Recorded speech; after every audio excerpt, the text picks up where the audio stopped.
Picture this. For billions of years, this thing's been out there, just wandering the endless black. No home star to call its own. A frozen chunk of mystery, kicked out from some distant solar system we might never even spot. And now, it's swinging through our cosmic neighborhood. For one last goodbye, we've got Mars orbiters snapping pics like paparazzi. Massive telescopes cranking out data. And yeah, even the James Webb Space Telescope is locked on, pulling in every little detail before this visitor ghosts us for good. This is 3I Atlas, our third ever confirmed interstellar object. And get this, in the couple months since we first clocked it, it's already flipping the script on everything we thought we knew about comets and how planets even come together, bigger, faster, and packing chemicals that's not from here. Stick around. We're diving headfirst into the chase for this alien iceball's secrets. You won't want to miss it. If you've been heads down in real life and missed the buzz, let's catch you up quick. Back in early July 2025, July 1st to be exact, the Atlas survey, you know that system we built to hunt for Earth-smacking rocks, lit up with a zippy little blip. Astronomers crunch the numbers, plot the path, and boom, hyperbolic trajectory. Sounds sci-fi, but it just means it's hauling ass too fast for our sun to snag it. Full speed ahead on a one-and-done joyride through the solar system. Official stamp. Third interstellar visitor on record. Now, let's talk velocity. Because this bad boy is a speed demon. Even with the sun's gravity giving it a slingshot boost, it clocked in at over 130,000 miles per hour relative to the sun when we first spotted it, pegging it as the fastest interstellar guest we've ever welcomed. That's quicker than Oumuamua's cruise or Borisov's steady jog. Imagine trying to tail a bullet with a bicycle.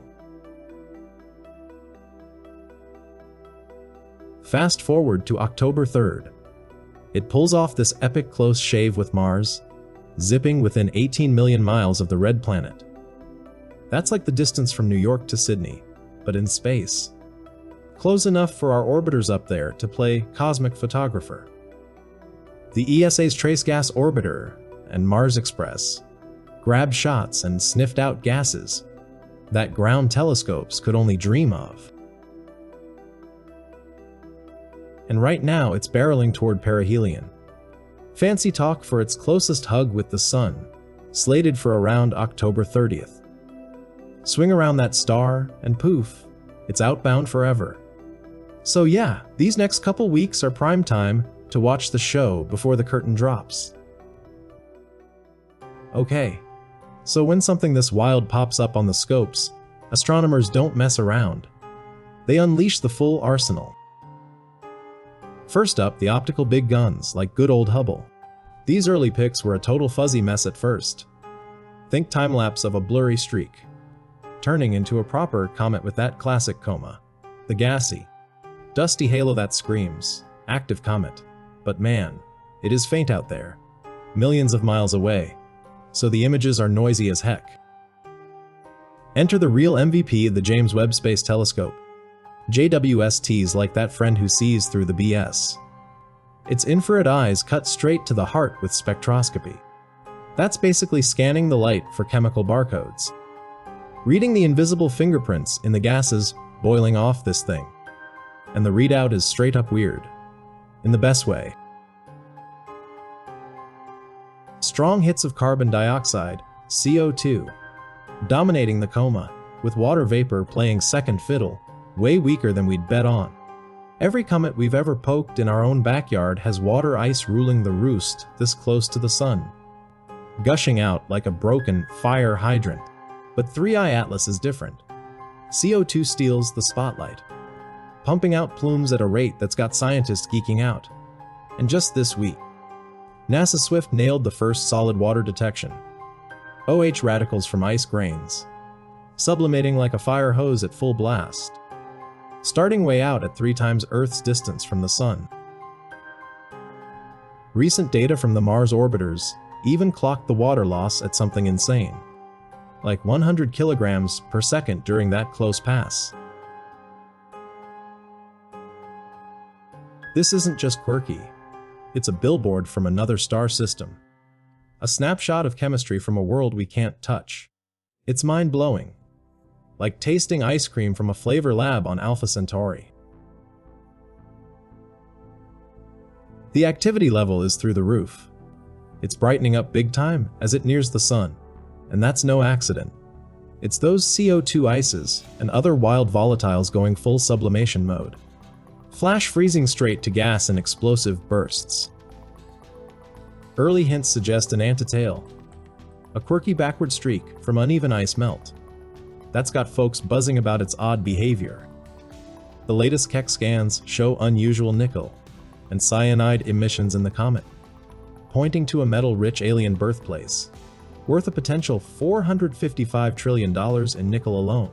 Fresh images from October 23 show a massive sunward jet erupting from the comet, likely from CO2 and water ices superheating, just days before perihelion.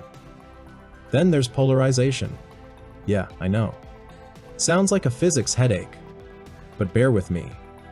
It's how light bounces off the dust grains in that comet, fluffy and small or chunky and tough.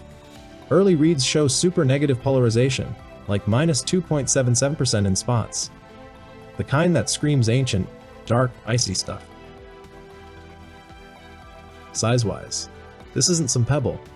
Telescope estimates pin the nucleus at 5 to 15 kilometers across. That's a beast.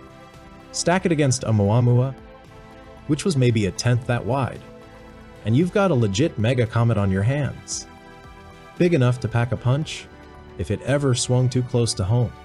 But thankfully, it's just waving hello. And the kicker? Dynamical models say this comet's age is nuts. Could be 7 billion years old, give or take. Older than our Sun by a solid margin. We're talking a time traveler from the Milky Way's toddler phase. Back when the galaxy was still figuring out how to build stars and planets. It's cool. Like holding a fossil from the universe's awkward teen years. Alright, deep breath. Time to tackle the elephant in the room. The question that shadows every interstellar flyby. Is this thing alien tech? It's inevitable. And it's fun to entertain. Harvard's Avi Loeb, the guy who's basically the CETI whisperer, is all in on it. He's got a fresh paper calling out anomalies that raise eyebrows. And just this week, after those new Mars orbiter images dropped, showing a faint fuzzy dot with a glowing comet, but no clear tail, Loeb's already weighing and saying, it doesn't look like a typical comet. With perihelion tomorrow, his latest October 29 article calls it the acid test. If it accelerates non-gravitationally post-flyby, it could hint at artificial origins. Thanks for riding shotgun on this adventure. If it sparked something, smash that like button. It shoves real science further into the feed. And hey, subscribe for the post-perihelion debrief. I'll break down the freshest twists once the jets really fire up. Until then, keep looking up. The universe is full of surprises.